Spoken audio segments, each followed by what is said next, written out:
Olá, semana curta por causa do feriado, mas quando se trata do plenário da Câmara, isso não quer dizer semana fria. Teve muita discussão em temas polêmicos. Vamos começar com um projeto que muda a maneira de calcular o valor do ICMS cobrado sobre combustíveis, o que, segundo o relator da proposta, pode fazer com que o preço final para o consumidor seja reduzido em 8% para a gasolina comum, 7% para o álcool e quase 4% para o diesel. De acordo com o projeto, a alíquota do ICMS definido pelos estados será fixa, vai valer por um ano e não poderá ultrapassar em reais um valor que leva em conta o preço médio cobrado nas bombas nos últimos 2 anos. Hoje o ICMS é cobrado na origem, seja na refinaria, seja na usina de álcool, antes mesmo do combustível chegar ao posto. Isso é feito com base em uma estimativa de preço ao consumidor, que a Secretaria de Fazenda de cada estado repassam à Petrobras a cada 15 dias. Ou seja, o valor do ICMS é calculado a partir de uma estimativa do preço futuro. E claro, se a previsão for de aumento, maior será o ICMS cobrado. Esse sistema se chama substituição tributária e existe para simplificar a cobrança do imposto. O projeto aprovado pelo plenário atrela o valor do ICMS não mais a uma expectativa do preço futuro, mas ao preço praticado 2 anos antes, ou seja, coloca uma trava no valor. E por manter esse valor fixo por um ano, dá previsibilidade ao preço. Só que isso não diminuiu as críticas à proposta. Para muitos deputados, não só da oposição, os constantes reajustes do preço dos combustíveis não são provocados pelo ICMS cobrado pelos estados, que tem sido o mesmo nos últimos anos, mas pela cotação do dólar e pela política de preços da Petrobras. Eles dizem ainda que o projeto não atinge os tributos federais, que também incidem sobre os preços. E, além disso, vai diminuir a arrecadação dos estados, com consequências para os investimentos em saúde e educação. O aumento do combustível não é responsabilidade do Estado, e sim da política adotada pela Petrobras.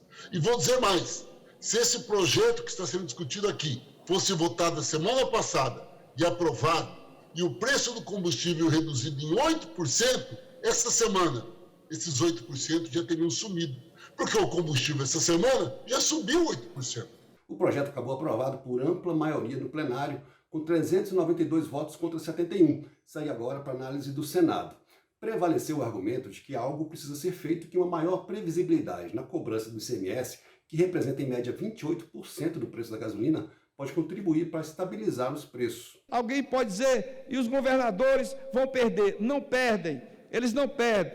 Aqui esses valores estão sendo calculados quando o preço do barril do petróleo está alto de uma forma gigantesca. A variação do dólar também. Então aqui os cálculos estão sendo feitos no máximo. Então eles não vão perder. Se tiver que perder, é uma perda pequena e vale a pena perder, já que o povo não tem de onde tirar. Essa não foi a única polêmica no plenário. Os deputados e deputadas começaram a discutir uma proposta de emenda à Constituição que altera a composição do Conselho Nacional do Ministério Público e estabelece normas de conduta para promotores e procuradores.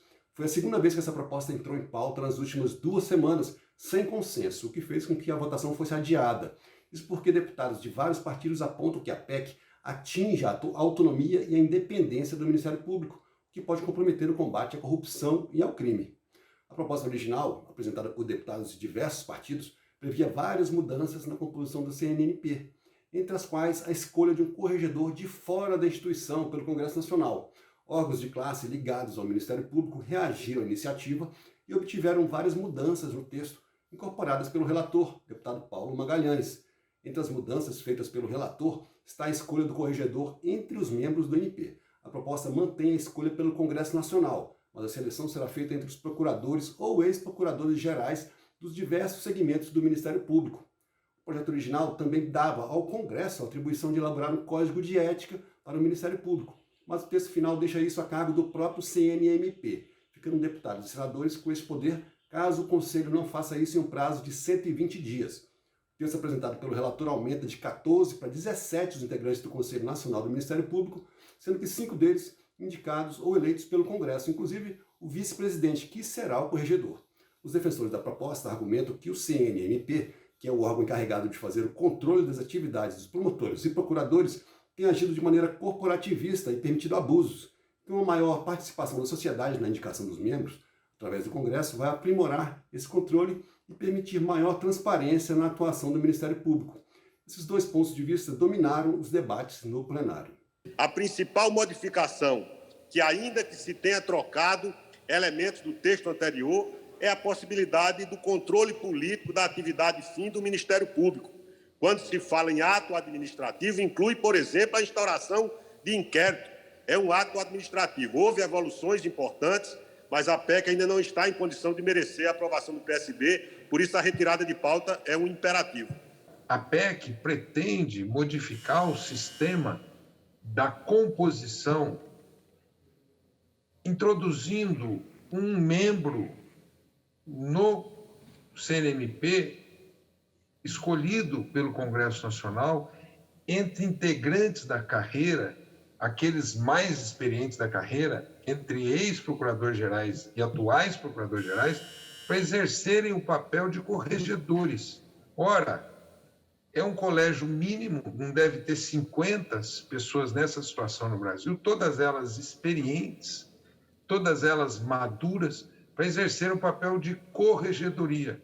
Na nossa opinião, essa proposta vem na direção do aperfeiçoamento institucional, da transparência dessa instituição. Colocar uma trava no trabalho do Ministério Público é colocar uma trava no combate à criminalidade, é colocar uma trava no combate à corrupção. É querer ser contrário, sim, àquilo que tem sido feito no Brasil, mesmo quando, com medidas erradas, se isso aconteceu, mas sempre no caminho correto de melhorar o combate à corrupção, à criminalidade e à impunidade no nosso país.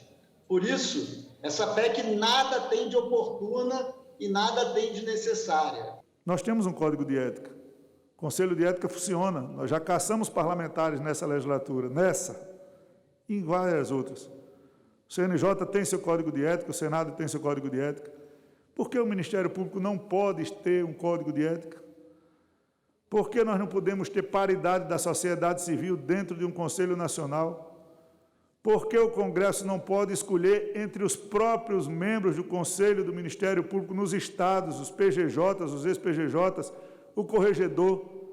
Nós só temos que separar a função institucional do protecionismo de classe que existe dentro do Conselho Nacional do Ministério Público. Além de discutir a PEC que altera a composição do Conselho Nacional do Ministério Público, o plenário da Câmara aprovou medida provisória que abre crédito extraordinário de R$ 235 milhões para o enfrentamento da pandemia de Covid-19 em áreas indígenas. A MP foi editada para atender a decisão do Supremo Tribunal Federal em ação movida por partidos políticos e entidades de defesa dos povos indígenas. A medida seguiu para análise do Senado e perde a validade na terça-feira, dia 19, se não for aprovada. Esse foi um resumo do que aconteceu de mais importante no plenário da Câmara essa semana. Eu vejo vocês na semana que vem. Até lá.